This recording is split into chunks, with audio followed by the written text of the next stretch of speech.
DPL এর super লিগের শেষ ম্যাচ খেলতে নারায়ণগঞ্জে রয়েছেন সাকিব আল হাসান। সেখানেই ঘটে গিয়েছে এক অনাকাঙ্ক্ষিত ঘটনা। এক ভক্ত সেলফি তুলতে এলে তার ওপরে ফুঁসে উঠেছেন মাগুরা 1 আসনের সংসদ সদস্য সাকিব আল হাসান। অবশ্য তার পেছনে কারণও রয়েছে।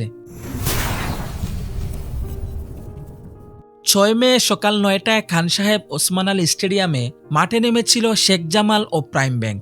বেজা আউটফিল্ডের কারণে ম্যাচটি শুরু হতে 40 মিনিট দেরি হয়। ম্যাচ শুরুর আগে শেখ জামালের কোচ সুহেল ইসলাম ও প্রাইম কোচ মোহাম্মদ সালাউদ্দিনের সঙ্গে কথা বলছিলেন সাকিব। সে সময় এক ভক্ত সাকিবের সঙ্গে সেলফি তোলার আবদার করলে তাকে নিষেধ করেন সাকিব। কিন্তু সেই ভক্ত নিষেধ না শুনলে ফুঁসে ওঠেন বিশ্বসেরা এই অলরাউন্ডার। জোর করে ছবি তুলতে এলে সাকিব তার হাতের ফোন কেড়ে নিতে চান, আরেক হাত দিয়ে গাড় চেপে ধরেন। মুহূর্তের মধ্যে ঘটে যাওয়া এমন ঘটনায় কিছুই বুঝে উঠতে পারছিলেন না ওই ভক্ত।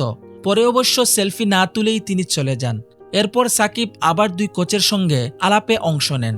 এদিকে ভক্তদের ওপরে এভাবে ফুঁসে ওঠার ঘটনা সাকিবের জন্য এমন ঘটনা নতুন নয়। এর আগেও একাধিকবার এমন কাণ্ডে খবরের শিরোনাম হয়েছেন তিনি। দ্বাদশ জাতীয় সংসদ নির্বাচনে প্রচারণার কাজে ফরিদপুর গিয়েও এমন ঘটনার জন্ম দিয়েছিলেন বাংলাদেশের এই পোস্টার বয়। তবে সাকিবকে দেখে নিজেদেরকে যেন সংযত করতে ভুলে যান ভক্তরা। তাতে এই ক্রিকেটারের অবস্থা কিংবা পরিবেশ না বুঝেই অনেকেই ছবি তুলতে চান, তার কাছে আসেন, আর তাতেই বাদে এমন বিপত্তি।